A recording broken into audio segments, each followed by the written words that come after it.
sang dongin ya kelaba muda na marchi sin kasgi leyangi unwan rong no ya kane ka putre basnim utrai un sawan kuliam no kat kum ka jing le ka jongi bai nong in yo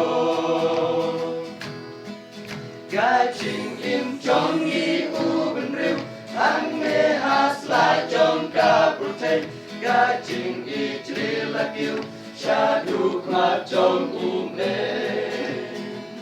ga ba nang mi kis mi bum chat ki jing sniu ki la nang chele na mar ngim long shu ki ba ting ku rom ya le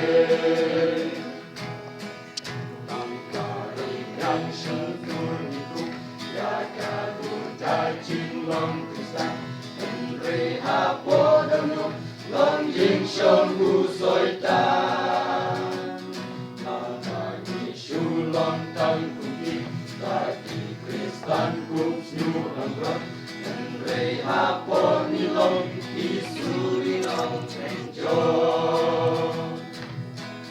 ga jing in chong ni u ben riu hang de has la chong ka prote ga jing i tri la kiu sha du ma chong le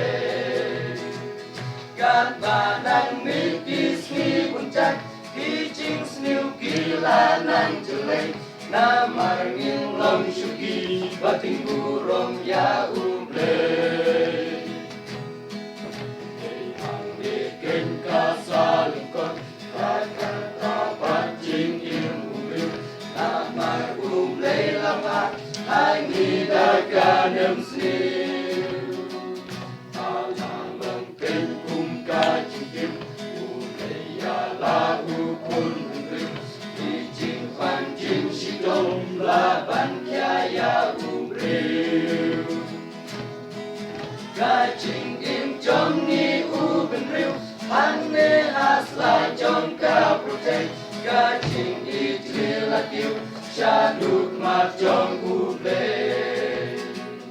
ga ba nang mi ki sni bun chat ki jing sniu ki la nang chule na mar ngim long shu ki ba tin bu rom ya le